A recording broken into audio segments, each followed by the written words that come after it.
دوسری نشست شب شنبہ 24 رجب 1345 مغرب کے بعد سب حضرات تشریف لائے آئے وہی جو کل رات والا مجمع تھا، سوا چند محترم افراد کے جن کے متعلق یہ معلوم ہوا کہ تجار اور رؤوسا میں سے تھے۔ صاحب سلامت کے بعد جناب حافظ صاحب نے سلسلہ کلام کا آغاز کیا۔ قبلہ صاحب، بغیر کسی چاپلوسی کے میں سچ کہتا ہوں کہ کل رات ہم شیریں خیالات اپنے ساتھ لے گئے۔ جب آپ کی خدمت سے رخصت ہوئے تو راستے بھر ہمراہیوں کے ساتھ آپ کی صحبت کا تذکرہ ہی ہوتے رہا۔ واقعاً آپ کی جاذبیت اتنی قوی ہے کہ ہم سب کو آپ نے اپنی صورت و سیرت میں جذب کر لیا۔ بہت کم ایسا اتفاق ہوتا ہے کہ کسی شخص میں حسن سیرت اور حسن صورت دونوں یک جگہ جمع ہوں۔ اشہد انک یا ابن رسول اللہ قن، میں گواہی دیتا ہوں کہ یقیناً آپ اولاد رسول ہیں۔ خصوصیت کے ساتھ آج صبح جب میں کتب خانہ گیا تو انساب و تاریخ کی کئی کتابیں بالخصوص ہزار مزار اور آثار عجم کو سادات جلیل القدر کے انساب میں مطالعہ کیا اور آپ کے کل ارشادات کے بارے میں غور کیا۔ واقعی میں نے حظ اٹھایا اور لذت حاصل کی، بلکہ حقیقتاً اسی نسب شریفہ پر مجھ کو ضبط ہوا اور کافی دیر تک سوچتا رہا۔ اس غور و فکر کے بعد میں بہت متاثر اور رنجیدہ ہوا کہ جناب عالی مقام کا قبلہ و کعبہ کا ایسا شریف اور صحیح النسل انسان اس حسن صورت و سیرت کے باوجود کیوں کر اسلاف کی ذلیل اور احمقانہ عادتوں کا شکار ہو سکے، اپنے بزرگوار اجداد کے مضبوط طریقے سے منحرف ہو کر مجوسی ایرانیوں کے رویے کو قبول کر لیا۔ حافظ صاحب، پہلے تو میں جناب علی کے حسن زن اور نگاہ لطف کا ممنون و متشکر ہوں۔ بغیر انکسار کے کہتا ہوں کہ واقعاً میں ذرہ ہوں جس کا کوئی شمار نہ ہوا۔ دوسری یہ کہ آپ نے چند آپس میں مخلوط اور مبہم جملے ارشاد فرمائے جن کو دعا گو نہیں سمجھ سکا۔ آپ کا مطلب و مقصد کیا ہے؟ متمنی ہوں کہ جملہ کو الگ الگ بیان فرمائیے تاکہ اصل حقیقت ظاہر ہو۔ گزشتہ لوگوں کی احمقانہ اور ذلیل عادتیں کون سی ہے؟ میرے بزرگوار اجداد کا مضبوط طریقہ کیا چیز ہے جن سے منحرف ہو گیا ہو؟ اور ایرانیوں کا سیاسی رویہ کب ہے جس کی میں نے پیروی کی ہے؟ حافظ صاحب، ممکن ہے مہربانی فرما کر مزید وضاحت فرمائیے تاکہ معلوم ہو کہ وہ کون سی بدعتیں ہیں جن کو میں نے پیروی کی ہے۔ اسلاف کی ذلیل اور احمقانہ عادت سے میری مراد وہ اصول و عقائد و بدعتیں ہیں جو یہودی مخالفین کے ہاتھوں دین حنیف اسلام میں داخل ہو گئی ہوں۔ قبلہ و کعبہ، یقیناً آپ کا دل تاریخ کی شہادت کے بعد بخوبی قائل ہوگا کہ انبیاء بزرگ میں سے ہر ایک کی رحلت کے بعد دشمنوں نے اس دین کی اصل میں جو ان کی کتاب عقلی جیسے توریت انجیل مداخلت کی اور بکثرت تحریفیں کر کے اس دین کو ضائع اور درجہ اعتبار سے ساخت کر دیا، لیکن قرآن حکیم کے محکم ہونے کی وجہ سے چونکہ اس پر قادر نہیں ہو سکے، لہذا یہودیوں کے ایک گروہ نے جو ہمیشہ سے ہیلا ساز اور مکار رہے ہیں اور ان کی تاریخ زندگی فریب و تزویر سے اور داغدار رہ چکی ہے، جیسے عبداللہ ابن سبا، صنائی، کعب الاخبار اور وہب ابن منبع وغیرہ نے اسلام قبول کر کے زہر پھیلانا شروع کیا، اور جو باطل عقائد ان کی رائے اور عقیدے کے موافق تھے ان کو ارشاد پیغمبر اکرم کے نام سے مسلمانوں کے درمیان شائع کیا۔ خلیفہ سوم عثمان رضی اللہ عنہ نے ان کا پیچھا کیا۔ وہ لوگ خلیفے کے خوف سے بھاگ کھڑے ہوئے اور مصر کو اپنا ہیڈ کوارٹر بنایا۔ آہستہ آہستہ عوام کی جماعت کو فریب دے کر کچھ پیرو پیدا ہو گئے، مرشد پیدا ہو گئے، شیعہ کے نام سے ایک پارٹی کی تشکیل کی۔ خلیفہ عثمان کے مقابلے میں علی کی کرامات و خلافت کا پروپیگنڈا کیا اور اپنے مصنوعی مقصد کے مطابق اس مفہوم کی چند احادیثیں وضع کی کہ پیغمبر نے علی کو خلیفہ اور امام قرار دیا ہے۔ اس فرقے کے قائم ہونے کے نتیجے میں کثرت سے خون بہائے گئے، یہاں تک کہ انجام خلیفہ عثمان مظلوم کے قتل اور مسند خلافت پر علی کے تقرر تک منتج ہوا۔ ایک اور جماعت بھی جو عثمان سے کدورتیں رکھتی تھی علی کے جنبداری اختیار کی، چنانچہ اسی زمانے سے گروہ شیعہ نے اپنی شکل و صورت قائم کی، لیکن خلافت بنی امیہ اور حضرت علی کرم اللہ وجہہ کی اولاد اور اصحاب کے قتل عام کے دور میں یہ گروہ بظاہر روپوش ہو گیا۔ البتہ چند افراد جیسے سلمان فارسی، ابو ذر غفاری اور عمار یاسر علی کرم اللہ وجہہ کے موافقت میں پوری کوشش سے تفتیش کرتے رہے، جبکہ علی کی روح اس قسم کی تبلیغات سے قطعاً بیزار تھی، یہاں تک کہ ہارون رشید اور بالخصوص اس کے فرزند مامون رشید عباسی کے زمانے خلافت میں جو ایرانیوں کی مدد سے اپنے بھائی محمد امین پر غالب آیا اور اس کا تخت خلافت مضبوط ہوا، ان لوگوں نے علی ابن ابی طالب علیہ السلام کو ناحق خلفائے راشدین پر فضیلت دینے سے اس طریقے کی تقویت کرنا شروع کی۔ ایرانی بھی چونکہ عربوں سے بزن تھے، کیونکہ ان کی سلطنت عربوں کے دست اقتدار کے تصرف میں آ چکی تھی اور ان کی آزادی سلب ہو چکی تھی، لہذا وہ اس کا بہانہ تلاش کر رہے تھے کہ دین کے نام پر ایک ایسا راستہ ڈھونڈو کہ جس کے ذریعے عربوں کے مقابلے پر کھڑے ہو سکے۔ چنانچہ اس باطل رویے کو پسند کر کے اس کی پیروی کی، بلکہ چاروں طرف اس شیعہ فرقے نے ایک ہنگامہ برپا کر دیا، یہاں تک کہ ویالما کے دور میں ان کو تقویت حاصل ہوئی، باقتدار صفوی سلطنت میں انہوں نے رسمیت پیدا کی، یعنی فرقہ شیعہ ایک باقاعدہ مذہب کے نام سے مشہور ہو گیا۔ تو مجوسی ایرانی بھی اب تک عذر و سیاست اپنے مذہب کو شیعہ کے نام سے موسوم کرتے۔ نتیجہ یہ ہوا کہ مذہب شیعہ ایک سیاسی اور نوزائندہ مذہب ہے جس کی ایجاد عبداللہ ابن سبا یہودی کے ہاتھوں ہوئی ہے، ورنہ پہلے اسلام کے اندر شیعہ مذہب کا کوئی نام و نشان نہیں تھا۔ آپ کے جد بزرگوار نبی اکرم صلی اللہ علیہ وسلم قطعاً اس نام سے بیزار ہیں، کیونکہ ان کے منشا کے خلاف اس راہ میں قدم اٹھایا گیا، اور فی الحقیقت کہا جا سکتا ہے کہ شیعہ فرقہ یہودیوں کے مذہب اور ان کے عقائد کی ایک شاخ ہے۔ اسی وجہ سے میں تعجب کرتا ہوں کہ آپ کا ایسا شریف انسان ایسے پاک نسب کے ساتھ سلوک کیا کر ہو سکتا ہے اور کیوں کر ہو سکتا ہے کہ عذر و عادت و اسلاف کی تقلید میں بغیر دلیل و برہان اپنے جد بزرگوار کے طریقے یعنی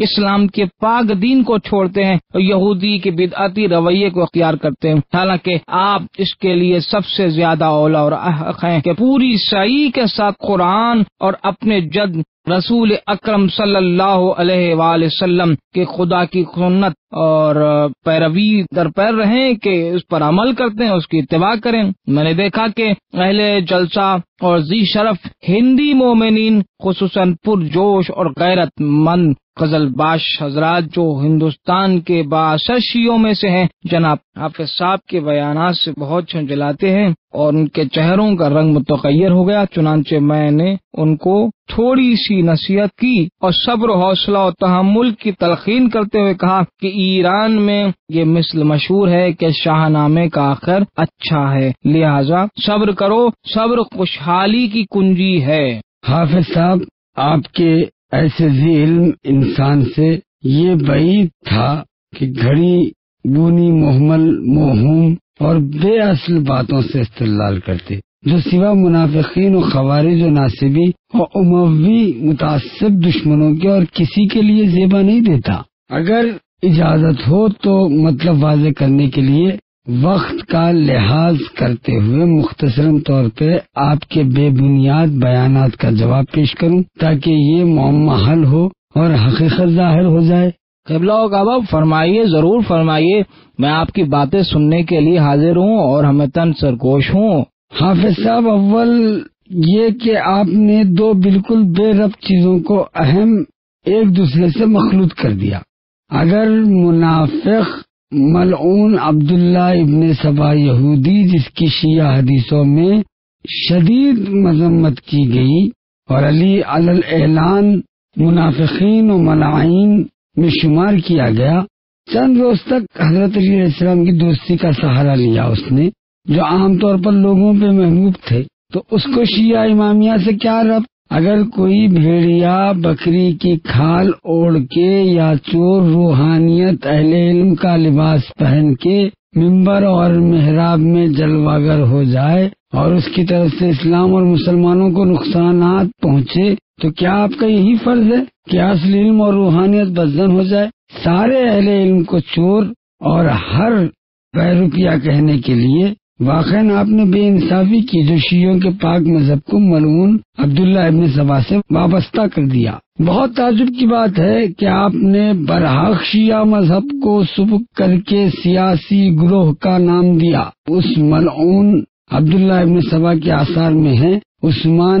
زمانہ عثمان کی ایجاد ہے۔ حقیقتاً آپ نے سخت غلطی کی، کیونکہ شیعہ کوئی گروہ نہیں تھا بلکہ مذہب و طریقہ حقہ تھا۔ یہ خلافت عثمان کے زمانے میں پیدا نہیں ہوا بلکہ خود خاتم الانبیاء کے عہد میں اور حضرت کے فرمان و ارشادات سے پھیلا۔ اگرچہ آپ خوارج عامہ اور نواسب کی گھڑی ہوئی باتوں سے استدلال کرتے ہیں، لیکن میں قرآن مجید کی آیات اور آپ کی معتبر روایات سے ثبوت پیش کرتا ہوں تاکہ حق و باطل میں امتیاز ہو جائے۔ آپ کو توجہ دلاتا ہوں، ہمیشہ گفتار و کردار میں غور و فکر سے کام لیجیے تاکہ حقیقت ظاہر ہونے کے بعد شرمندگی کا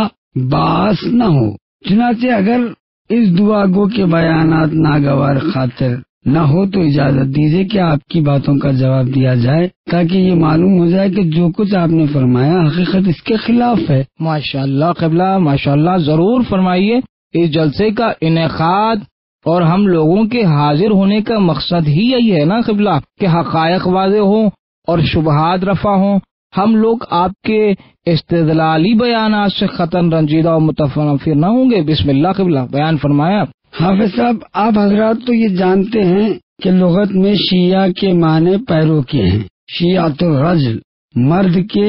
پیرو مددگار ہیں۔ فیروز آبادی جو آپ کے اکابر علماء میں سے ہے قاموس اللغات میں کہتے ہیں، لیکن آپ کو جو اشتباہ ہوا ہے یعنی عمدن یا سہون تفاصیل و اخبار پر پوری اطلاع نہ ہونے اور اسلاف کی گفتگو سے متاثر ہونے کی وجہ سے بغیر دلیل و برہان کے فرما دیا کہ لفظ شیعہ اور اس کا اطلاق حضرت علی اور اہل بیت رسالت علیہ السلام کے پیروں پر تھا۔ عثمان کے زمانے سے شروع ہوا، اس کا موجد عبداللہ ابن سبا تھا، حالانکہ ایسا نہیں ہے، بلکہ آپ کی کتب تفاسیر میں مندرج معتبر روایتوں کے مطابق شیعہ اصطلاحی علی ابن ابی طالب کے پیروں کے معنی میں ہیں۔ خاتم الانبیاء کے زمانے سے تھے اور پیروان علی کے لیے لفظ شیعہ کے موجد آپ کے ارشاد کے برخلاف خود رسالت مآب کی ذات اقدس تھی۔ یہ کلمہ خود صاحب وحی کی زبان پر جاری ہوا۔ انہیں پیغمبر نے، جن کے بارے میں خدا نے سورہ نجم کی 53ویں آیت میں، سورہ نجم کی 3 آیت میں وما ينطق عن الهوى ان هو الا وحی یوحی، حضرت علی علیہ السلام کے اتباع اور پیرووں کی نجات یافتہ اور جنتی فرمایا۔ قبلہ، ایسی چیز کس مقام پر ہے جس کو ہم لوگوں نے اب تک نہیں دیکھا ہے؟ حافظ صاحب، آپ لوگوں نے دیکھا نہیں ہے یا دیکھنا نہیں چاہا ہے یا دیکھا ہے، حقیقت کا اعتراف اپنی مصلحت وقت کے خلاف سمجھتے ہیں یا پھر اپنے مخلدین اور مریدین کا لحاظ کر رہے ہیں، لیکن میں نے دیکھا ہے کہ حق کو چھپانا اپنی دین و دنیا کی مصلحت کے خلاف جانتا ہوں، کیونکہ خدا تعالیٰ نے قرآن مجید کی 2 آیتوں میں صریح طور پر حق چھپانے والوں کو ملعون اور جہنمی فرمایا ہے۔ اول سورہ بقرہ کی 154ویں آیت ملاحظہ کیجیے اور دوسرے اسی سورہ کی 166ویں آیت۔ قبلہ، آیات شریفہ حق ہے یقیناً، اور یقیناً اگر کوئی شخص ان آیات کو چھپائے تو ان آیات کے تحت آ جائے گا، لیکن ہم نے اب تک کسی ایسے حق کو نہیں پہچانا ہے جس کو چھپا رہے ہوں۔ البتہ کسی بھی حق کو پہچان لینے کے بعد اگر پوشیدہ کرے تو ہم بھی انہی آیات کے حکم میں ہوں گے، اور ہماری تمنا ہے کہ کسی وقت بھی ان آیات کے ذیل میں نہ آئیں۔ قبلہ فرمائی کیا کہتے ہیں اس کے بعد آپ؟ حافظ صاحب، خداوند عالم کے لطف و عنایت اور خاتم الانبیاء کے خاص توجہات سے جہاں تک مجھ سے ممکن ہے اس حق کو بے نقاب کرتا ہوں جو اظہر من الشمس ہے، اور برادران عزیز پر حاضرین جلسہ اہل تسنن کی طرف اشارہ ظاہر کرتا ہوں کہ غالباً دونوں مذکورہ آیتیں برابر ہماری نگاہ کے سامنے ہیں، تاکہ خدا نہ کرے وہ ایسا نہ ہو اور تعصب غالب آ جائے، کسی اپنے حق پر وہ پردہ ڈال دیا جائے۔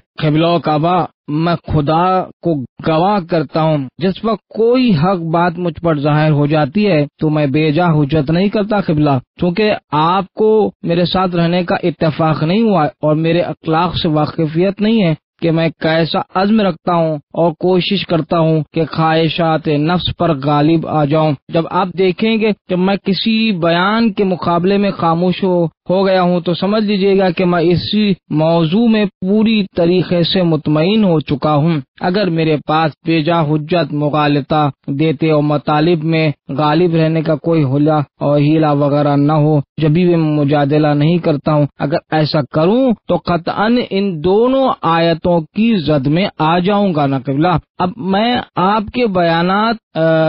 مطلب یہ کہ بیانات کا حصہ سننے کے لیے حاضر ہوں، اور امید کرتا ہوں قبلہ و کعبہ کہ خدا ہم کو اور آپ کو حق کی طرف رہنمائی کرے۔ ہاں حافظ صاحب، اب دیکھیے آپ، حافظ ابو نعیم اصفہانی احمد ابن عبداللہ جو آپ کے اجل علماء عظام اور محدثین اکرام میں ان کا شمار ہے، اور ابن خلکان نے وفیات العیان میں ان کی تعریف کی ہے، اکابر حفاظ و ثقات میں سے انہیں شمار کیا ہے، اور عالم محدث، اور ان کی کتاب ہے حلیت الاولیاء، 10 جلدیں بہترین کتابوں میں سے ہیں، اور صلاح الدین خلیل ابن بعیق صفدنی کی وافی بالوفیات میں ان کے بارے میں کہتے ہیں کہ تاج المحدثین حافظ ابو نعیم اصفہانی دیانت میں امام تھے، اور روایت کے نقل و فہم و حفظ و روایت میں بلا منزلت کے مالک تھے۔ ان کی بہترین تصنیفات میں سے حلیت الاولیاء کی 10 جلدیں ہیں جو صحیحین میں مستخرج ہیں، اور احادیث بخاری و مسلم کے علاوہ بہت سی ایسی حدیثیں نقل کی ہیں گویا ان کو اپنے کانوں سے سنا۔ اور محمد ابن عبداللہ خطیب رضا المشکات المصابی میں ان کی تعریف کرتے ہوئے کہتے ہیں کہ وہ محدث تھے، دیانتدار تھے، موثق تھے۔ خلاصہ یہ کہ ایک ایسے 96 سال کے عالم، حافظ اور محدث جو آپ کے علماء کے نزدیک محل وثوق اور مایہ ناز ہے، اپنی معتبر کتاب حلیت الاولیاء میں اپنے اسناد کے ساتھ خیر امت ابن عباس سے روایت کرتے ہیں۔ اب مقام تشیع کی تشریح میں آیات و روایات ملاحظہ کیجیے۔ سب سے پہلے سورہ 98 سورہ، جس میں ارشاد ہو رہا ہے، یعنی جو لوگ ایمان لائے ہیں اور نیکوکار ہیں وہ یقیناً بہترین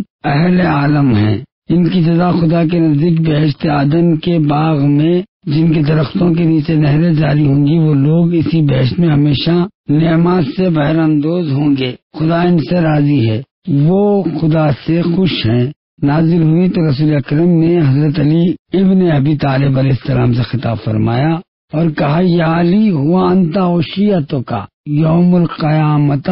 راضین و مرضین۔ یا علی،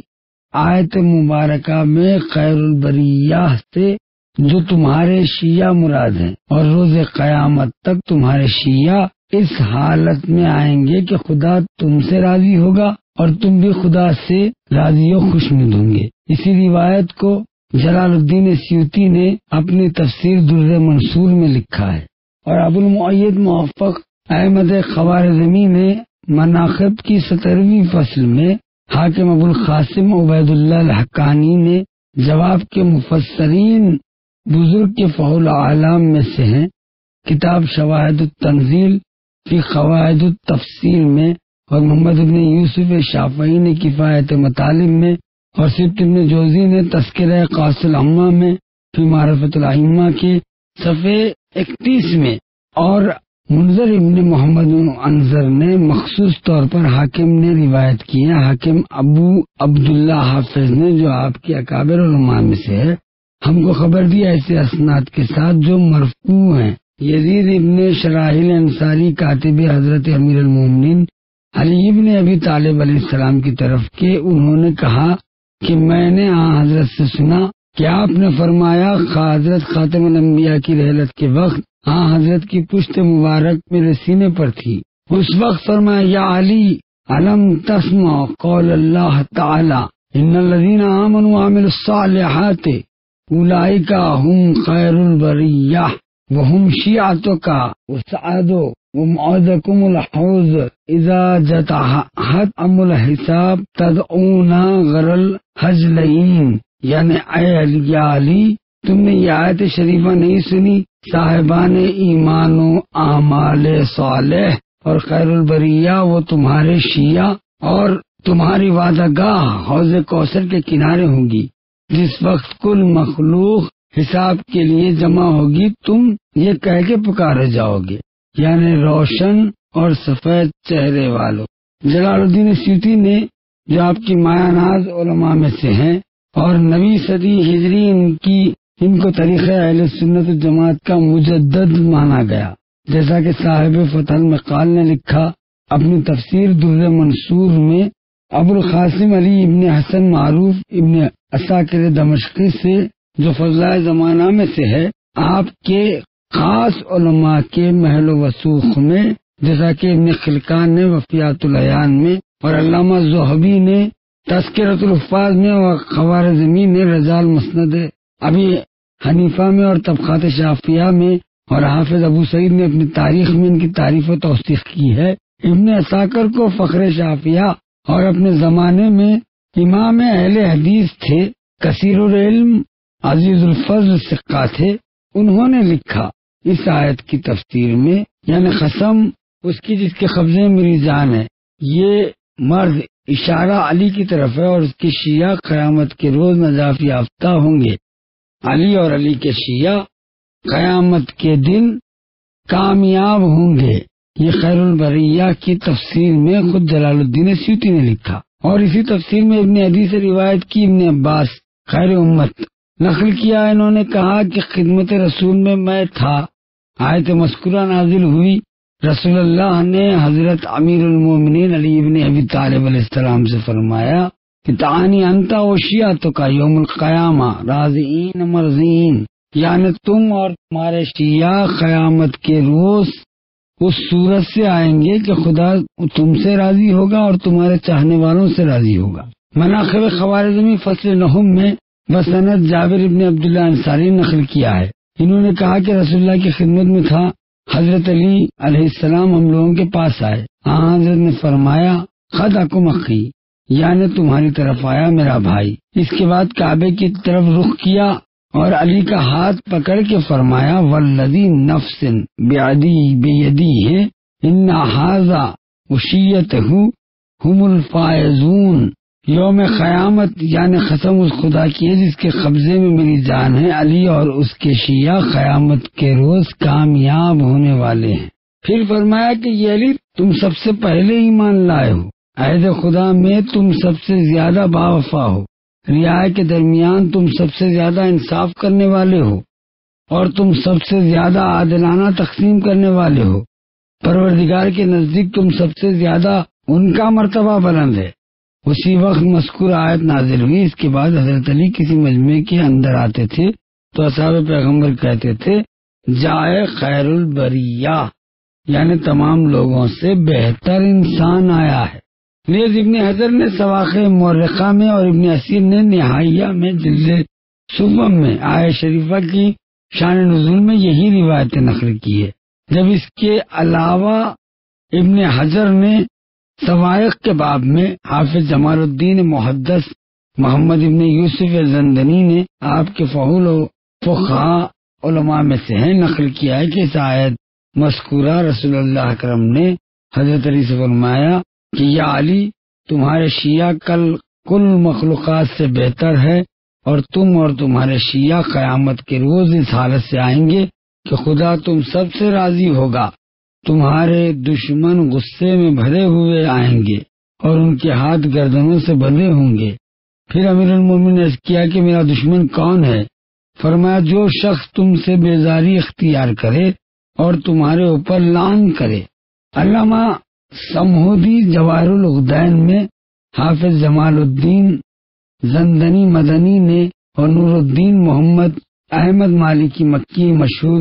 ابن سباغ نے، جو آپ کے اکابر علماء فقہاء میں سے فصول المہمہ میں ابن عباس سے نقل کرتے ہیں کہ آیت مذکورہ نازل ہوئی، رسول اکرم نے حضرت علی سے فرمایا وہ انتا و شیعتو کا طاعتی یوم القیامہ انتا وہم راضین و مرضین طاعتی اعداؤ کا غضبنا متحین، یعنی وہ بہترین مرد تم اور تمہارے شیعہ ہیں اور وہ لوگ روز قیامت کامیاب ہوں گے، خدا ان سے راضی ہوگا، خدا تم سے راضی ہوگا، اور تمہارے دشمن اس صورت میں آئیں گے کہ غم و غصہ سے بھرے ہوئے اور ان کے ہاتھ ان کی گردنوں سے بندھے ہوئے ہوں گے۔ میر سید علی حمدانی شافعی جو آپ کے معتمد علماء میں سے ہیں، ان کی کتاب معدۃ القربہ، اور ابن حجر متعصب ہیں شیعوں سے، انہوں نے اپنی کتاب صواعق مورخہ میں رسول اللہ کی زوجہ محترمہ ام المومنین ام سلمہ سے نقل کیا کہ حضرت نے فرمایا کہ یا علی انتا و اصحابک فی الجنہ وانتا و شیعتک فی الجنہ، اے علی تم اور تمہارے اصحاب، تمہارے شیعہ جنت میں ہوں گے۔ خوارزم کے اختب الخطبہ میں موفق ابن احمد مناقب کی 19ویں فصل میں لکھتے ہیں، نقل کرتے ہیں کہ اے علی یعنی تمہاری مثل امت میں حضرت مسیح یعنی عیسیٰ ابن مریم کے مثل ہے، جن کی قوم کے 3 فرقے ہو گئے، ایک فرقہ مومنین کا جو حوارین میں سے تھے، ایک فرقہ ان کا جو دشمنوں میں سے تھا یہود میں، اور ایک فرقہ غلات کا جنہوں نے ان جناب کے بارے میں غلو کیا، یعنی ان کی خدا اور خدا کا شریک قرار دیا۔ میری امت میں تمہارے بارے میں فرقوں میں منقسم ہو جائے گی، فرقت شیعتکا ہم المومنین، یعنی ایک فرقہ تمہارے شیعوں کا ہے اور وہی مومنین ہے، ایک فرقہ تمہارے دشمنوں کا ہے، وہ ناقصین ہے اور تمہارے عہد بیعت کو توڑ دینے والے ہیں، ایک فرقہ تمہارے بارے میں غلو کرنے والوں کا ہے جو گمراہ ہے۔ اس موقع پر نماز عشاء کے لیے مؤذن کی آواز آئی اور سب نماز کے لیے اٹھے۔ نماز سے فراغت چائے نوشی کے بعد مولوی عبدالحی نے صاحب نے جو نماز جماعت کے لیے مسجد گئے تھے واپس آئے اور فرمایا چونکہ میرا مکان خرید تھا لہذا یہ چند کتابیں اپنے ساتھ لایا ہوں، جو تفسیر سیوطی، معدۃ القربہ، مسند امام احمد ابن حنبل، مناقب خوارزمی، یہ کتابیں جلسوں کی آخری شب تک میرے پاس رہیں گی۔ کتابیں کھول کر وہ حدیثیں، ان کے علاوہ چند دوسری حدیثیں جو اسی مطلب کی تائید میں پڑھی گئی ہیں، مولوی صاحبان کے چہرے کا رنگ متغیر ہو رہا تھا اور میں خاص طور سے دیکھ رہا تھا کہ اپنے پیرووں کے سامنے شرمندہ ہو رہے ہیں۔ جس وقت معدۃ القربہ میں حدیث بالا کو پڑھایا گیا، جس میں سب سے اہم حدیث یہ کہ یا علی ان قریب تم اور تمہارے شیعہ اس صورت سے خدا کے سامنے آئیں گے کہ خدا ان سے راضی ہوگا اور وہ خدا سے راضی ہوں گے، ان کے ہاتھ گردنوں سے بندھے ہوں گے۔ یہ تھا ایک مختصر نمونہ ان محکم دلائل میں سے جن کو خدا و معتبر اخبار و احادیث کی تائید حاصل ہوئی ہے۔ حضرات محترم، ہم شیعہ یہودی نہیں ہیں بلکہ محمدی ہے، اور پیروان علی کے لیے لفظ شیعہ کا موجد بھی ملعون عبداللہ ابن سبا نہیں ہے بلکہ رسول اکرم کی ذات مبارک تھی کہ ہم لوگوں کو عبداللہ کو ایک منافق اور ملعون شخص سمجھتے ہیں۔ کسی فرد یا جماعت کی تقلید بغیر دلیل و براہین کے نہیں کرتے، جیسا کہ آپ نے فرمایا کہ زمانہ عثمان کے بعد سے پیروان علی پر لفظ شیعہ کا اطلاق ہوا، بلکہ خود پیغمبر کے زمانے میں حضرت کے خاص صحابہ کو شیعہ کہا جاتا تھا، جیسا کہ حافظ ابو حاتم رازی نے الزینت میں جو انہوں نے صاحبان علوم کے درمیان مروجہ الفاظ کی تشریح میں لکھتے ہیں کہ پہلا نام جو زمانہ رسول خدا میں اسلام کے اندرجوں میں آیا ہے وہ شیعہ تھا۔ صحابہ میں سے 4 افراد اس لقب کے حامل تھے، ابو ذر غفاری، سلمان فارسی، مقداد اور ابو کندی، عمار ابن یاسر۔ آپ حضرات غور فرمائیں، بھلا یہ کیوں کر ممکن ہے کہ پیغمبر کے زمانے میں خاص بلکہ خدا اور رسول کے محبوب صحابہ میں 4 افراد لقب شیعہ کے ساتھ یاد کیے گئے اور پیغمبر سمجھتے ہوں کہ لفظ شیعہ بدعت ہے، پھر بھی لوگوں کو منع نہیں فرمایا؟ چنانچہ معلوم ہوتا ہے کہ ان لوگوں نے خود پیغمبر سے سنا تھا کہ علی کے شیعہ نجات یافتہ ہے، کامیاب ہونے والے ہیں، لہذا اس کو ذریعہ افتخار سمجھتے تھے اور کھلم کھلا اپنے آپ کو شیعہ کہتے تھے۔ دور رسول میں اپنے آپ کو شیعہ کہنے والے سلمان، ابو ذر، مقداد و عمار۔ اس بیان سے قطع نظر آپ حضرات عمل اصحاب کو حجت سمجھتے ہیں۔ ہاں حضرت سے ایک حدیث نقل کرنے کے لیے فرمایا، ان اصحاب کالنجوم اقتدتہم اہدتہم، یعنی بتحقیق میرے اصحاب مثل ستاروں کے ہیں، ان میں سے جن کی بھی پیروی کرو گے ہدایت پاؤ گے۔ تو کیا ابو فدا نے اپنی تاریخ میں نہیں لکھا کہ یہ 4 نفر جو اصحاب پیغمبر میں سے تھے، سقیفہ بنی سعدہ کے روز حضرت علی کی ہمراہی میں ابو بکر کی بیعت پر تیار نہیں ہوئے؟ پھر آپ کس وجہ سے ان کے عمل اور بیعت سے انحراف کو حجت نہیں سمجھتے، باوجود یہ کہ خود آپ کے علاوہ آپ کے علماء نے لکھا کہ یہ حضرات خدا اور رسول کے محبوب تھے؟ چنانچہ ہم لوگ بھی انہی کی پیروی کرتے ہیں کیونکہ وہ حضرت علی کے پیرو تھے، لہذا خود آپ کی منقولہ حدیث کے ماتحت ہم ہدایت کے راستے پر ہیں۔ آپ حضرات کی اجازت سے وقت کا لحاظ کرتے ہوئے آپ کے لیے چند روایتیں نقل کرتا ہوں۔ حافظ ابو نعیم اسفہانی نے حلیۃ الاولیاء میں جلد اول صفحہ 172 میں اور حضرت مکی نے 40 حدیثوں میں سے جو انہوں نے صواعق مورخہ کے اندر حضرت علی کے فضائل میں لکھی ہے، 5ویں حدیث میں اور ترمذی اور حاکم نے بریدہ سے نقل کیا، رسول اکرم نے فرمایا، ان اللہ امرنی یحب اربتا وقبرنی انہ یحبہم، یعنی خدا نے مجھ کو 4 شخصوں کی دوستی کا حکم دیا اور مجھ کو خبر دی ہے کہ وہ بھی ان کو دوست رکھتا ہے۔ لوگوں نے عرض کیا، یا رسول اللہ وہ 4 لوگ کون ہیں؟ فرمایا، علی ابن ابی طالب، ابو ذر، مقداد، سلمان۔ ابن حجر نے حدیث 29 میں ترمذی سے، حاکم نے انس ابن مالک سے نقل کیا ہے، حضرت نے فرمایا کہ جنت و تشاق الی ثلاثہ علی علی عمار سلمان، یعنی بحث 3 شخصوں کی مشتاق ہے، ایک علی، دوسرے عمار ابن یاسر اور تیسرے سلمان فارسی۔ تو کیا رسول اللہ کے ان اصحاب خاص کا طریقہ اور طرز عمل جو محبوب خدا اور رسول جنتی ہیں سند نہیں ہے تاکہ مسلمانوں کے قابل قبول لائق تقلید بن سکے؟ یہ ایک شرمناک بات نہیں ہے۔ آپ کی نظر میں اصحاب بس وہی ہے جنہوں نے سقیفہ کے کھیل سے موافقت کی، بقیہ رسول اللہ کے پاک اصحاب جنہوں نے اہل سقیفہ کے مقصد سے مخالفت کی انہیں ساخط کر دیا، درجہ اعتبار سے بے اثر بن جائیں۔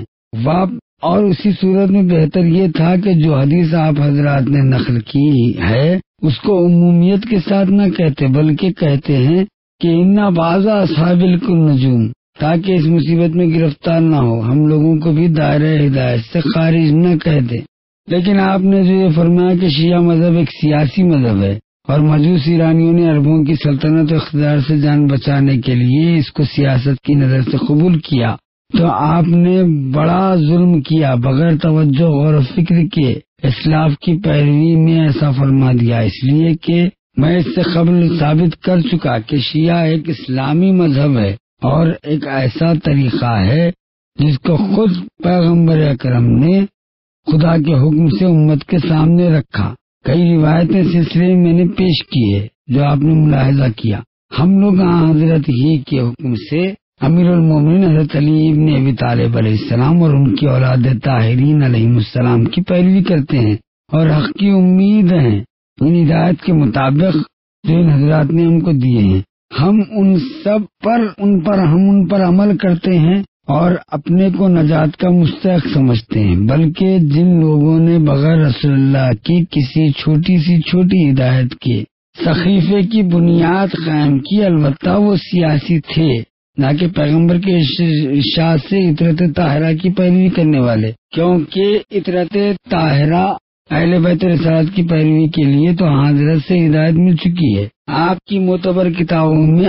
کثرت سے اس کا ذکر موجود ہے، لیکن سقیفہ اور اہل سقیفہ کی پیروی میں خلیفہ سازی کے عنوان سے کبھی کوئی فرمان صادر نہیں ہوا۔ اس کے علاوہ منزل ولایت امیر المومنین و اہل بیت طاہرین کی طرف ایرانیوں کی توجہ کے بارے میں حضرات اہل تسنن نے عناد و تعصب کے تحت یہ عادت کے مطابق خلفاً عن سلفاً بغیر غور و تحقیق کے فیصلہ کیا ہے۔ اسی طرح دوسرے مصنفین کو جو اہل سنت کے ساتھ رہنے سہنے اور ان کی کتابوں کا مطالعہ کرنے کی وجہ سے دھوکے میں مبتلا ہو گئے ہیں۔ تنہا پیش قاضی روی راضی آئی کی مشہور مثل کے موافق یہ خیال پیدا ہوگا، ایرانیوں نے حضروئے سیاست مذہب حق کا تشیع اختیار کیا۔ در حقیقت یا تو چاہا نہیں یا ممکن نہیں ہو سکا کہ غور کریں۔ عادت و تعصب سے الگ ہو کے امیر المومنین اور ان کے اہل بیت کی طرف ایرانیوں کی توجہ اور ان کے ساتھ وابستگی کی اصل دریافت کریں۔ نہ اگر تھوڑے سے وقت اور غور و تأمل سے کام لیتے تو حقیقت تک رسائی ہو جاتی۔ سمجھ لیتے کہ کوئی بھی فرد یا قوم اگر کوئی عمل سیاست کی نظریے سے انجام دیتی ہے تو وقتی ہوتا ہے، نتیجہ برآمد ہو جائے اور مطلب و مقصد حاصل ہو جائے۔ جس راستے سے آئی تھی اسی راہ پر پلٹ جاتی۔ یہ کہ ہزاروں سال اس عقیدہ حقہ پر قائم رہیں، اس راہ میں جان بازیاں کھائیں، یہاں تک کہ لا الہ الا اللہ محمد رسول اللہ کے بعد اپنے خون سے کلمہ علی ولی اللہ کی حفاظت کریں اور اس پر فخر کریں۔ اب میں تاریخ کو روشن کرنے کے لیے آپ حضرات کی اجازت سے وقت کا لحاظ کرتے ہوئے مختصراً اشارے کے ساتھ دوسرے رہنمایان اقوام کے درمیان ان حضرت اور ان کے اہل بیت طاہرین کے ساتھ ایرانیوں کی وابستگی کا حقیقی سبب عرض کرتا ہوں، تاکہ آپ یہ سمجھ لیں کہ ان لوگوں نے سیاست کے نقطۂ نظر سے تشیع کا اظہار نہیں کیا، بلکہ حقیقت و برہان قلبی لگاؤ کی وجہ سے تشیع مذہب اختیار کیا۔ اولاً ایرانیوں کی عقل و ذکاوت کا یہ تقاضا تھا کہ اگر جہالت اور عادت تعصب مانے نہ ہو تو حقیقت کو جلد سمجھ لیتے، کیونکہ جب کوئی ایرانی مدینے آتا ہے اور مسلمان ہوتا ہے تو مخصوص ایرانی ذکاوت اور ہوش مندی کی بنا پر حضرت علی میں حق اور حقیقت کا مطالعہ کرتا، لہذا رسول اکرم کے حکم اور رہنمائی سے ولایت علی کی حبل متین اور ریسمان محکم سے متمسک ہو جاتا۔ اس سلسلے کی پہلی کڑی سلمان فارسی تھے، جو ایمان کے سارے درجات اور مراتب پر فائز ہوئے، یہاں تک کہ خاتم الانبیاء نے، جیسا کہ فریقین کے علماء نے لکھا کہ ان کے بارے میں فرمایا کہ سلمان منا اہل بیت، یعنی سلمان ہم اہل بیت سے ہے، تو اسی زمانے سے سلمان محمدی مشہور ہوئے۔ یہ سلمان خالص شیعوں میں سے ہے جو ولایت امیر المومنین سے متمسک اور سقیفہ کے شدید مخالفین میں سے تھے، جن کی پیروی آپ کی کتابوں میں منقول حدیث کے حکم سے شاعرہ ہدایت ہے۔ اس لیے حضرت علی کے بارے میں انہوں نے قرآن مجید کی آیت اور رسول اللہ کے بیانات سنے تھے۔ عین الیقین کے ساتھ سمجھ لیا تھا کہ علی کی اطاعت خدا و رسول کی اطاعت ہے، کیونکہ رسول برحق کو بار بار یہ فرماتے سنا کہ من اتبع علیٰ فقط طاعتی ومن طاعتی فقط طاع اللہ ومن خالف علیٰ فقط خالفنی ومن خالفنی فقط خالف اللہ، یعنی جس نے علی کی اطاعت کی اس نے میری اطاعت کی، اور جس نے میری اطاعت کی اس نے خدا کی اطاعت کی، اور جو شخص علی کی مخالفت کی اس نے میری مخالفت کی، اور جس نے میری مخالفت کی گویا اس نے خدا کی مخالفت۔ تو اس مذہب حقہ سے سلمان فارسی واقف تھے۔ دور گزرتا گیا، ایران میں سلمان فارسی پہنچے تو وہیں پہ شیعت کی تشریح ہوئی، اور دوسرا مغلوں کے دور میں تشیع کا ظہور، یہاں تک کہ 696 میں جب ایران کی سلطنت غازہ خان مغل کے، جس کا اسلامی نام محمود تھا، ہاتھوں میں پہنچی تو اس نے اہل بیت علیہ السلام کی خاص توجہ کی، اور تشیع کا مذہب حق اور زیادہ نمایاں ہو گیا تھا۔ کی وفات کے بعد 707 ہجری میں جب سلطنت غازہ خان کے بھائی محمد شاہ بندہ کو ملی، جیسا کہ حافظ و عالم اور مورخ شافعی حمدانی نے اپنی تاریخ میں درج کیا ہے۔ قاضی القضات کے ساتھ علامہ ہلی کے مناظرے، ان مباحثوں اور مناظروں کے نتیجے میں جو دربار شاہی میں بادشاہ کے سامنے ممتاز زمانہ اور اس دور کے مایہ ناز شیعہ عالم اور جمال الملت علامہ کبیر حسن یوسف ابن علی ابن مطہر الہلی، اس زمانے کے علماء اہل سنت میں سے افضل العالم خواجہ نظام الدین عبد الملک قاضی القضات شافعی کے درمیان واقع ہوئے۔ اس سلسلے میں امامت کا مبحث موضوع گفتگو قرار پایا، جس میں جناب علامہ نے محکم اور قاطع دلائل و براہین اور ایسی وضاحت کے ساتھ حضرت امیر المومنین کی امامت و خلافت و بلا فصل کو ثابت کیا اور دوسروں کے دعووں کو رد فرمایا۔ حاضرین دربار سے کسی کو شک و شبے کی گنجائش نہیں رہی، یہاں تک کہ خواجہ نظام الدین نے کہا کہ یہ جناب علامہ کی دلیلیں بہت روشن اور قوی ہے، لیکن چونکہ ہمارے اسلاف ایک راستے پر گامزن رہے، لہذا ہم کو بھی چاہیے کہ عوام کو خاموش کرنے اور کلمہ اسلام میں تفرقہ اندازی سے بچنے کے لیے اسی راہ پر چلتے رہیں جو ہمارے پیشرو کی راہ اسے کہتے ہیں۔ اس موقع پر بادشاہ کے دل میں تعصب نہیں تھا، گوش تحقیق سے دونوں طرف کی دلیلیں سن رہا تھا، لہذا مباحثات کے خاتمے پر مذہب شیعہ کی حقیقت پر اس پر ظاہر ہوگی، روشن ہوگی۔ اس نے مذہب حقہ امامیہ اختیار کیا اور تمام بلاد ایران میں شیعہ مذہب کی آزادی کا اعلان نافذ کیا۔ اسی وقت سے سارے حکام اور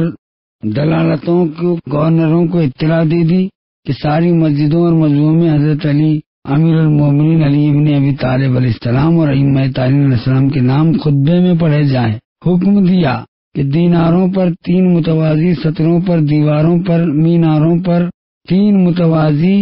سطروں میں کلمہ طیبہ لا الہ الا اللہ محمد رسول اللہ علی ولی اللہ کا سکہ نقش کیا جائے۔ جناب علامہ ہلی کو جنہوں نے ایک اختلافی مسئلے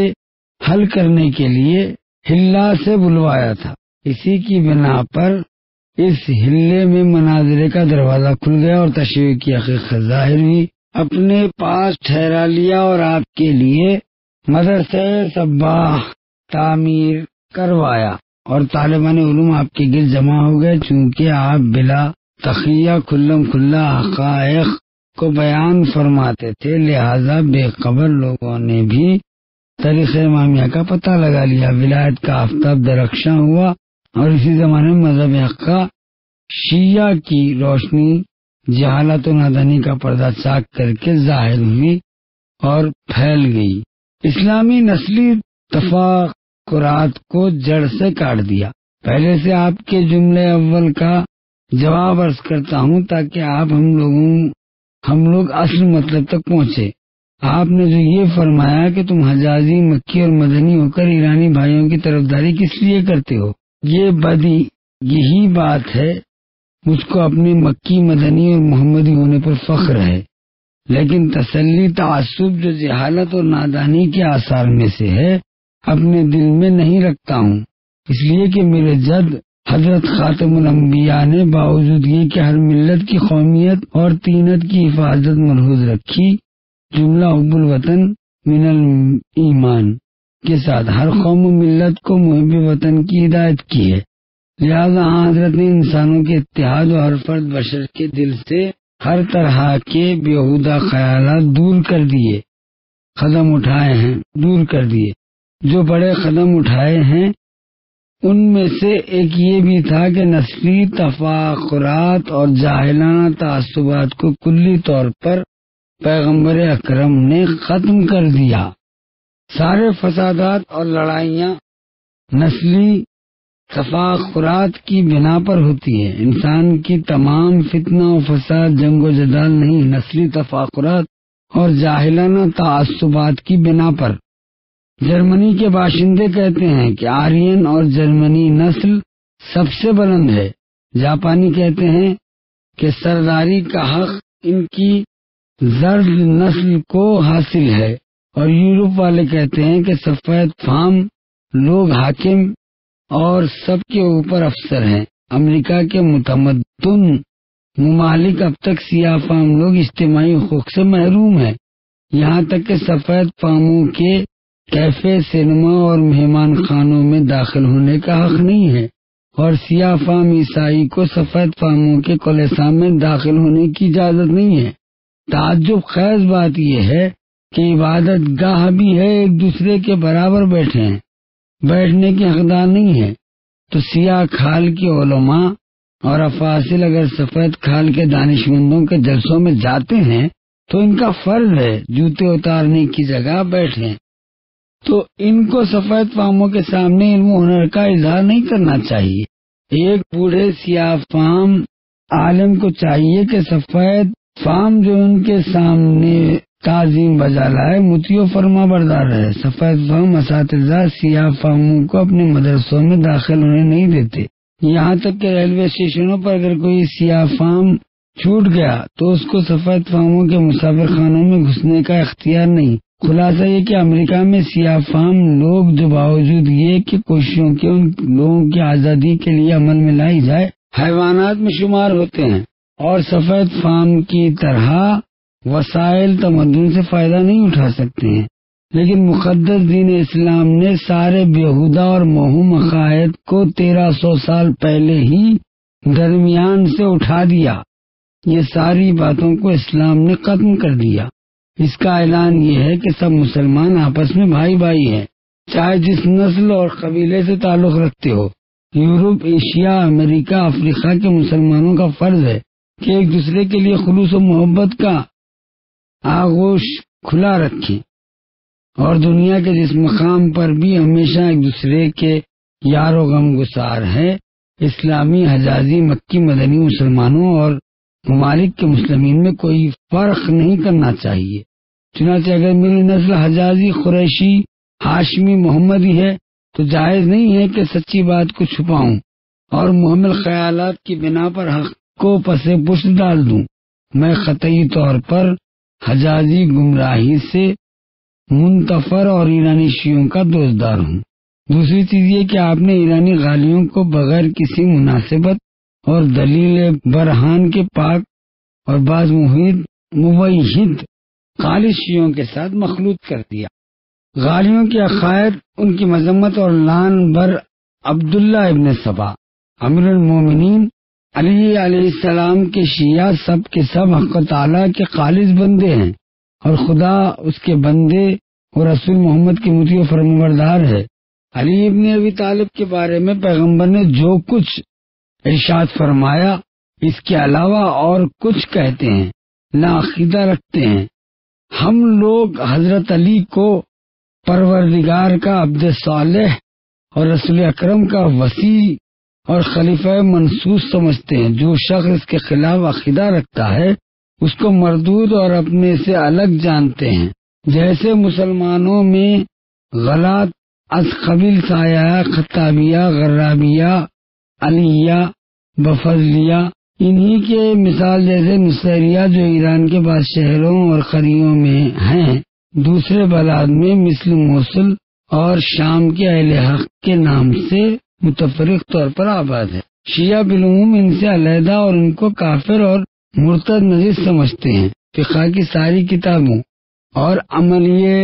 میں فقہ امامیہ نے غلاف کو کافروں میں شمار کیا ہے، کیونکہ وہ لوگ بے شمار فاسد عقیدوں کے حامل ہیں۔ اگر تشیع کی بنیاد قائم کرنے والا عبداللہ ملعون عبداللہ ابن سبا ہوتا اور شیعہ اس کے پیرو ہوتے تھے، جیسا آپ کے متعصب علماء نے لکھا ہے، تو دوسروں کی اندھی تقلید کر کے جلسوں میں اس کو نقل کرتے، تو کم سے کم شیعوں کی کسی ایک ایسی کتاب میں جس کی کچھ تعریف درج ہونا چاہیے تھی۔ اگر آپ علماء شیعہ امامیہ کی کسی ایک ایسی کتاب کا پتہ دے دیں جس میں عبداللہ ملعون کو کوئی تعریف کی گئی ہو تو میں آپ کی ساری باتیں ماننے کے لیے تیار ہوں۔ ہمیشہ شیعوں نے عبداللہ ابن سبا کی مذمت کی ہے اور اسے کافر کہا ہے۔ قبلہ و کعبہ آپ کی برادرانہ نصیحتیں ہر عقل مند کے لیے قابل قبول ہے۔ اللہ تعالیٰ آپ کو جزائے کثیر عطا فرمائے، اور آپ کی نصیحت قابل توجہ بھی ہے، لیکن اجازت دیجیے کہ میں بھی فرمائش کے طور پر چند جملے عرض کروں۔ آپ اپنے بیانات میں برابر یہی فرما رہے ہیں کہ ہم اماموں کے بارے میں غلو نہیں کرتے، اولاد کے مردود و ملعون اور جہنمی جانتے ہیں ان کو، لیکن ان 2 راتوں میں آپ کی زبان سے بار بار اماموں کے حق میں ایسے الفاظ سنے جا رہے ہیں کہ آپ ہی کے بیان کیے ہوئے قواعد کی روح سے وہ حضرات اس قسم کے امور پر راضی نہیں ہیں، لہذا ممکن ہو تو آپ بھی بات چیت کے موقع پر اس کا لحاظ رکھیں تاکہ مطمئن نہ ہو۔ حافظ صاحب، میں خشک و تنگ نظر اور متعصب و جاہل انسان نہیں ہوں، بہت ممنون ہوں گا کہ میری گفتگو میں اگر کوئی لغزش پائی جائے تو اس کی یاد دہانی فرما دیجیے، کیونکہ انسان سہو نسیان کا مرکز ہے، لہذا تمنا رکھتا ہوں کہ ان 2 راتوں میں جو کچھ آپ نے ملاحظہ فرمایا ہو کہ میں طاہرین علیہ السلام کے خلاف مرضی کہا گیا اور علم و عقل و منطق سے مطابق نہیں، علیہ السلام کے خلاف مرضی کہا گیا اور علم و نہیں کرتا تو اس کو بیان فرمائیے۔ اللہ کعبہ، میں نے ان 2 شبوں میں مقرر آپ سے سنا ہے کہ جس موقع پر اپنے اماموں کا نام لیتے ہیں تو بجائے اس کے کہ رضی اللہ عنہم کہیں، آپ کہتے ہیں سلام اللہ علیہم یا صلوات اللہ علیہم یا علیہ السلام، حالانکہ خود جانتے ہیں کہ سورہ احزاب کی آیت شریفہ کے حکم سے جس میں ارشاد ہے ان اللہ وملائکتہ یصلون علی النبی یا ایھا الذین آمنوا صلوا علیہ وسلموا تسلیما، یعنی خدا اور اس کے فرشتے پیغمبر کی روح پاک پر درود بھیجتے ہیں اور اے اہل ایمان تم بھی ان پر درود بھیجو اور سلام کرو، تو ان کے فرمان کو تسلیم کرو۔ یہ آیت نمبر 56 سورہ 33 سورہ احزاب کی۔ تو السلام اور صلوات صرف رسول خدا صلی اللہ علیہ وسلم سے مخصوص ہے، چونکہ آپ اپنے بیانات میں اماموں کے لیے بھی صلوات و سلام کا ذکر کرتے ہیں، لہذا بدیہی چیز ہے کہ یہ عمل قرآن مجید کے نص صریح کے خلاف ہے۔ آپ کے اوپر جو اعتراض کیے جاتے ہیں ان میں سے ایک موضوع یہ بھی ہے کہ کہتے ہیں کہ یہ امر بدعت ہے اور اہل بدعت اہل ضلالت ہے، تو براہ کرم آپ اس کی وضاحت فرما دیے، ممنون و مشکور ہوں گا۔ حافظ صاحب، جماعت شیعہ نے ہرگز کوئی عمل نص کے خلاف نہیں کیا اور نہ کرتے ہیں۔ ہوا یہ کہ گزشتہ صدیوں میں خوارج و نواصب بنی امیہ اور ان کے پیروں نے ہیلا سازیاں شروع کی اور شیعوں کو اہل بدعت نامزد کرنے کے لیے فرضی دلیلیں قائم کی، جن کا بڑے بڑے علماء شیعہ نے مکمل جواب دیا ہے، ثابت کیا ہے کہ ہم اہل بدعت نہیں ہیں، چونکہ دشمن کے ہاتھوں میں قلم ہے، لہذا تنہا قاضی بن کر جو چاہتے ہیں لکھ دیتے ہیں۔ اس موضوع پر بھی مفصل جواب دیا جا چکا ہے، لیکن چونکہ وقت کافی گزر چکا ہے لہذا تفصیلی جواب سے قطع نظر کرتا ہوا محض اس لیے کہ آپ کی فرمائش بغیر جو آپ کے نہ رہ جائے، لہذا اہل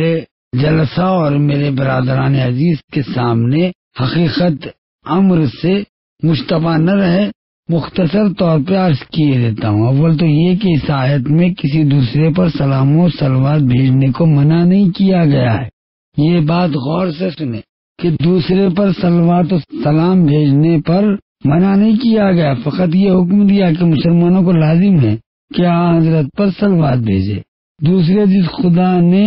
خدائے برتر نے یہ آیت نازل فرمائی وہی سورہ والصافات آیت نشان 130 میں فرماتا ہے سلام علی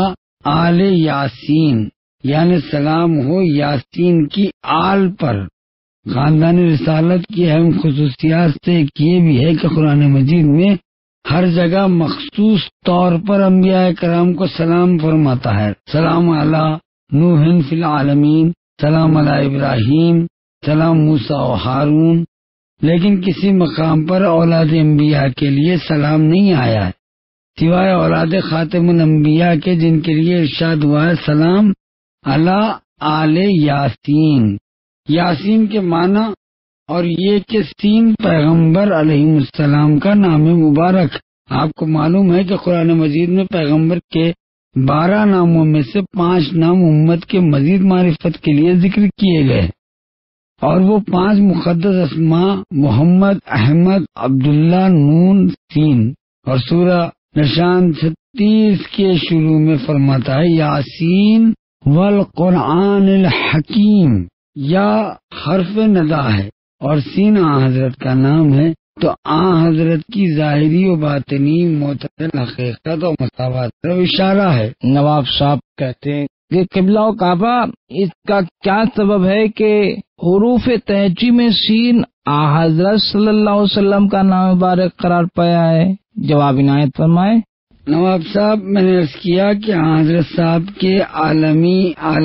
معنوی اور حقیقت اعتدال کی طرف ایک اشارہ ہے، کیونکہ منزل خاتمیت کی حقدار وہی ذات ہے جس کا وجود حد اعتدال کو پہنچتا ہے، اور اس وقت ممکن ہے کہ جب اس کا ظاہر و باطن یکساں ہوا تو یہ مرتبہ حضرت کے وجود مقدس کو حاصل تھا، لہذا حرف سین کے ساتھ اس حیثیت کو اظہار فرماتا ہے۔ عام اخروں سے قریب تر بیان یہ ہے کہ حروف تہجی کے درمیان صرف سین ہی ایسا حرف ہے کہ جس کا ظاہر و باطن برابر ہے، اس معنی کہ 28 حرفوں میں سے صرف ہر ایک کے لیے علماء اعلیٰ عادت کے نزدیک ایک زبر ہے اور ایک بینہ ہے، اور ہر حرف کے زبر و بینہ کا تطابق کرنے سے قطعی طور پر اس کا زبر زیادہ ہوتا ہے بینہ کے۔ قبلہ و کعبہ معاف فرمائیے گا، میں جسارت کر رہا ہوں چونکہ میں گہرے مضامین کو سمجھنے سے معذور ہوں، لہذا استدعا ہے کہ ان راتوں میں مطالب کو سادہ اور واضح طریقے سے بیان فرمائیے گا تاکہ ہم سب کے لیے لائق توجہ اور قابل قبول ہوں۔ چونکہ ہم لوگوں نے زبر و بینہ کے معنی نہیں سمجھے، لہذا متمنی ہوں قبلہ و کعبہ آپ کی خدمت عالیہ میں کہ سادہ بیان کے ساتھ وضاحت فرمائیے تاکہ یہ معمہ حل ہو جائے اور آپ کے سبب ہمارے علم و معرفت میں اضافہ بھی ہو جائے۔ نواب صاحب، زبر سے حرف کی صورت مراد ہے جو کاغذ پر لکھی جاتی ہے، اور بینہ وہ زیادتی جو بولنے کے وقت ظاہر ہوتی ہے۔ سین کاغذ کے اوپر ایک حرف ہے، لیکن تلفظ کے وقت تین حروف ہو جاتے ہیں، سین، یہ، نون بولنے میں، اسی پر یہ اور نون کا اضافہ ہوتا ہے، تو 28 حروف تہجی میں صرف سین ہی وہ حروف ہے کہ حساب کی مطابقت سے اس کا زبر و بینہ برابر رہتا ہے۔ سین کے عدد 60 ہیں اور سین کا بینہ بھی جس سے یہ نون مراد ہے 60 ہے کہ اور یہ کے 10 عدد ہوئے اور نون کے 50 مل کر 60 عدد ہوئے ہیں۔ اسی وجہ سے قرآن مجید میں خاتم الانبیاء کو حضرت کو ظاہر و باطن کی طرف اشارہ کرتے ہوئے یاسین کہہ کے مخاطب فرمایا، یعنی اے شخص جو ظاہر و باطن دونوں حیثیتوں سے اعتدال پر ہو۔ اب چونکہ حضرت کا نام میں مبارک سین ہے، لہذا اس آئے مبارک میں فرماتے ہیں سلام علی آل یاسین، یعنی آل محمد پر سلام ہو۔ قبلہ و کعبہ، واقعاً آپ کو خداوند عالم کی عطا ہے۔ یہ ایسے مطالب ہیں جن کو آپ اپنی جادو بیانی سے ثابت کرنا چاہیے، ورنہ علماء کے درمیان اس کا ذکر نہیں آیا کہ آل یاسین پر سلام ہو یا اس کی وضاحت ہو۔ بہرحال آپ نے جو وضاحت فرمائی ہے، اللہ تعالیٰ آپ کو جزائے کثیر عطا فرمائیے۔ اب آپ مزید اس کے متعلق اور بھی تشنگی کو دور کریں اور آپ کے حق میں دعا گو ہیں۔ حافظ صاحب، میں متمنی ہوں، شکر گزار ہوں کہ انکار کے مواقع پر قطعی طور سے کوئی بات نہ کہہ دیا کیجیے، بلکہ تردید کی صورت میں فرمایا کیجیے تاکہ جو آپ کے وقت آپ کو پچھتانے کی ضرورت نہ پڑے۔ اگر آپ اپنے علماء کی کتابوں سے بے خبر نہ یا واقف نہ ہیں لیکن تصدیق کرنے کے خلاف مصلحت سمجھتے تو آپ کی کتابوں سے باخبر ہوں اور حق سے منہ نہ موڑیے۔ آپ کے بڑے بڑے علماء کی کتابوں میں کثرت سے اس معنی کی طرف اشارہ کیا گیا ہے، من جملہ ان کے متعصب ابن حضر مکی نے صواعق مورخہ کے اندر جو آیات فضائل پہلے بیت میں نقل کیے ہیں، ان میں سے تیسری آیت کے ذیل میں لکھا ہے کہ مفسرین کی ایک جماعت نے ابن عباس سے نقل کیا کہ آل یاسین سے مراد آل محمد ہے، آل یاسین پر سلام کب ہے؟ سلام آل محمد پر لکھتے ہیں کہ امام فخر رازی نے لکھا کہ یعنی رسول کے اہل بیت 5 چیزوں میں حضرت کے برابر ہے۔ اول سلام میں فرمایا سلام پیغمبر بزرگوار، یہ بھی فرمایا کہ سلام آل یاسین یعنی سلام آل محمد پر،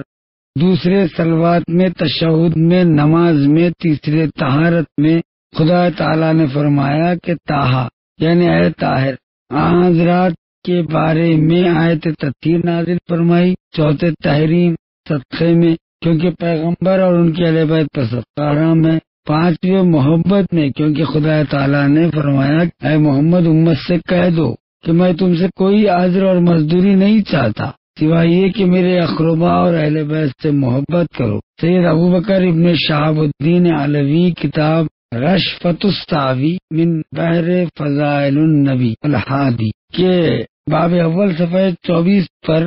مفسرین کی ایک جماعت سے بروایت ابن عباس اور نقاش قلبی میں نقل کرتے ہیں، آیت میں آل یاسین سے مراد آل محمد ہے۔ امام فخر الدین رازی نے تفسیر کبیر جلد ہفتم صفحہ 163 میں اسی آیت شریفہ کے ماتحت آیت کے معنی میں کئی وجہ نقل کی اور دوم میں کہہ دیا کہ آل یاسین سے مراد آل محمد ہے۔ ابن حجر نے صواعق مورخہ میں ذکر کیا، مفسرین کی ایک جماعت نے ابن عباس سے نقل کیا، انہوں نے کہا کہ سلام علی آل یاسین سلام آل محمد پر ہے،